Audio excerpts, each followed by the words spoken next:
Assalamualaikum warahmatullahi wabarakatuh. Perkenalkan, nama saya Ratna Kumala dengan NIM C1C02027 dari kelas R09, Prodi Akuntansi Fakultas Ekonomi dan Bisnis Universitas Jambi. Jadi pada kesempatan video kali ini, saya akan mempresentasikan mengenai mata kuliah akuntansi keperilakuan dengan judul bab aspek keperilakuan pada pengambilan keputusan dan para pengambil keputusan. Jadi pada presentasi kali ini saya akan membahas mengenai proses pengambilan keputusan dalam organisasi, pengambilan keputusan oleh pendatang baru, lalu peran kepribadian dan gaya kognitif dalam pengambilan keputusan, dan yang terakhir peran informasi akuntansi dalam pengambilan keputusan. Baik, untuk pembahasan pertama mengenai pengambilan keputusan. Jadi di dalam suatu organisasi, pengambilan keputusan biasanya didefinisikan sebagai proses memilih di antara berbagai alternatif tindakan yang berdampak pada masa depan suatu organisasi tersebut. Dalam proses pengambilan keputusan ini terdapat 4 langkah-langkah. Yang pertama yaitu pengenalan dan pendefinisian suatu masalah atau suatu peluang. Lalu yang kedua, pencarian atas tindakan alternatif dan kuantitatif atas konsekuensinya. Lalu yang ketiga, pemilihan alternatif yang optimal atau memuaskan. Dan yang keempat, yaitu penerapan dan tindak lanjut. Masih pada pembahasan yang pertama, yaitu terdapat 2 faktor penting dari motif kesadaran dalam konteks pengambilan keputusan. Jadi 2 faktor penting tersebut, yang pertama yaitu adanya keinginan akan kestabilan atau kepastian. Jadi dalam hal ini menegaskan bahwa adanya kemampuan untuk memprediksikan yang akan memenuhi keinginan individu untuk membangun bagian-bagian konsep yang sesuai satu sama lain secara konsisten. Lalu yang kedua, adanya keinginan akan kompleksitas dan keragaman. Dalam hal ini dapat menimbulkan keinginan akan suatu stimulus dan eksplorasi serta mengaktifkan pikiran sadar dan bawah sadar untuk mencari data baru dari ingatan atau lingkungan. Kemudian menyeimbangkannya dengan mengatur dengan cara motif. Selanjutnya mengenai jenis model keputusan, terdapat 4 jenis model dari suatu keputusan yang telah dikembangkan oleh ahli psikologi. Yang pertama yaitu ada model keputusan yang diprogram secara sederhana. Model keputusan yang diprogram secara sederhana ini ditandai dengan aturan-aturan prediksi yang tidak kompleks yang ditetapkan oleh orang lain yang bukan si pengambil keputusan. Lalu yang kedua ada model keputusan yang tidak diprogram secara sederhana.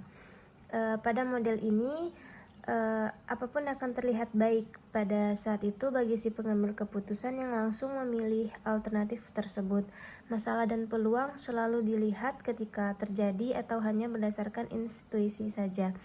Lalu yang ketiga, model keputusan yang diprogram secara kompleks. Pada model ini melibatkan perencanaan yang begitu rinci. Masalah dan peluang diantisipasi dengan skala prioritas yang begitu hati-hati. Lalu yang keempat ada model keputusan yang tidak diprogram secara kompleks. Model ini tidak diprogram secara kompleks yang memiliki ciri khas yaitu partisipasi yang terus-menerus dari semua orang yang terlibat untuk memaksimalkan perolehan informasi dan koordinasi. Tujuan direncanakan oleh semua pihak dan lingkungan secara aktif dinilai untuk mencari masalah atau mencari peluang.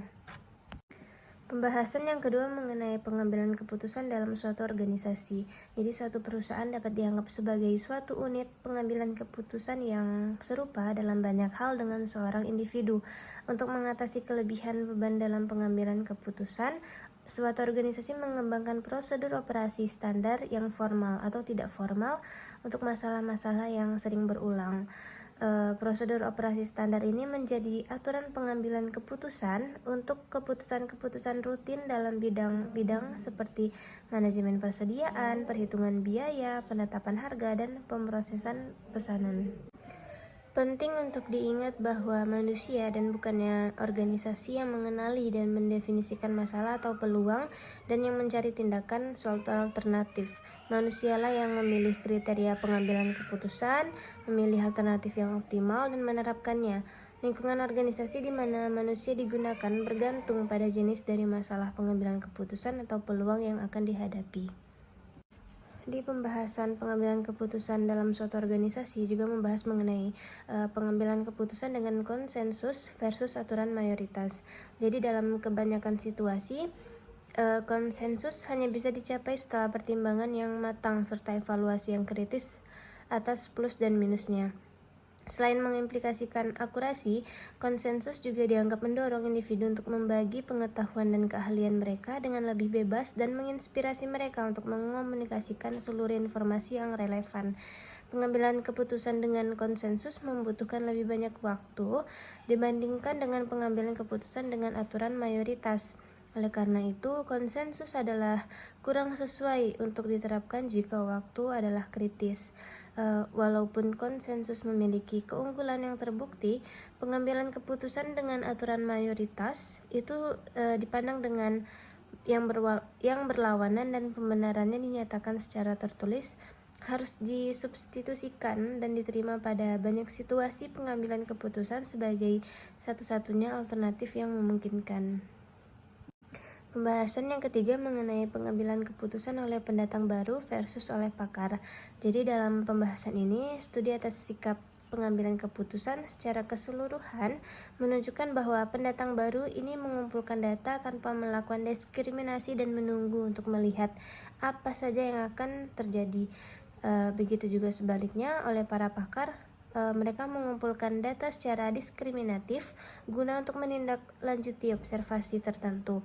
Mereka juga secara teratur meringkas data tersebut dan memformulasikan suatu hipotesis.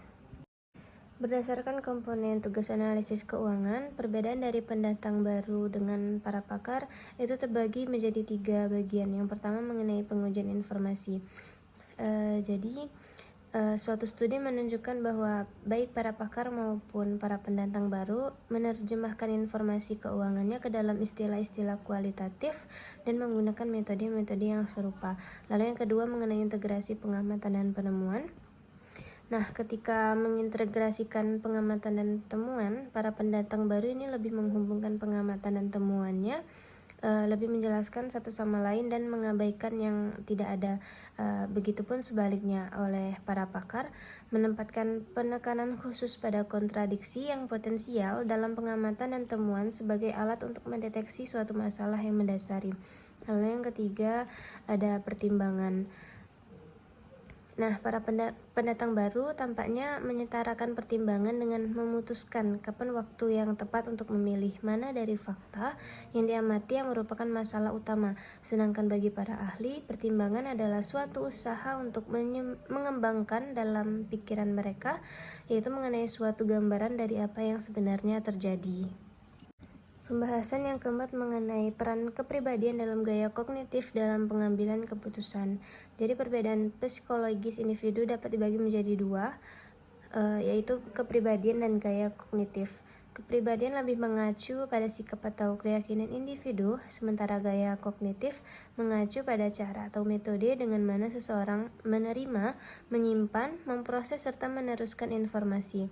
Individu-individu dengan jenis kepribadian yang sama dapat memiliki gaya kognitif yang berbeda dan menggunakan metode-metode yang sama sekali berbeda ketika menerima, menyimpan, dan memproses informasi. Pembahasan yang kelima mengenai peran informasi akuntansi dalam pengambilan keputusan. Jadi dalam hal ini terdapat 5 pembahasan lagi, yaitu yang pertama ada data akuntansi sebagai stimuli dalam pengenalan masalah. Jadi akuntansi dapat berfungsi sebagai stimuli dalam pengenalan masalah melalui pelaporan deviasi kinerja aktual dari sasaran standar atau anggaran kepada manajer bahwa mereka gagal untuk mencapai target output atau laba yang ditentukan sebelumnya. Lalu yang kedua ada dampak data akuntansi dalam pilihan keputusan. Tidak semua manajer menggunakan data akuntansi untuk menganalisis profitabilitas relatif. Hal ini bergantung pada sampai sejauh mana dipandang untuk mengurangi ketidakpastian yang mengelilingi proses pengambilan keputusan. Lalu yang ketiga ada hipotesis keperilakuan dari dampak data akuntansi. Selama lebih dari 2 dekade yang lalu, para peneliti telah membuat hipotesis mengenai kondisi dalam mana informasi akuntansi memengaruhi pengambilan keputusan, yaitu salah satunya input dalam model pengambilan keputusan. Lalu yang keempat mengenai umpan balik. Dalam hal ini, untuk memahami perubahan dalam metode atau istilah akuntansi dan untuk menyesuaikan aturan pengambilan keputusan, maka pengambilan keputusan harus menerima informasi mengenai perubahan tersebut atau memiliki umpan balik tidak langsung mengenai perubahan tersebut. Lalu yang kelima, mengenai fiksasi fungsional. Hal ini merupakan fenomena keperilakuan yang mengimplikasikan bahwa ketidakmampuan di pihak pengguna informasi akuntansi untuk memahami apa yang tersirat di balik label yang diberikan kepada suatu angka. Nah, itulah tadi video presentasi dari saya mengenai aspek keperilakuan pada pengambilan keputusan dan para pengambil keputusan. Saya akhiri, Assalamualaikum warahmatullahi wabarakatuh.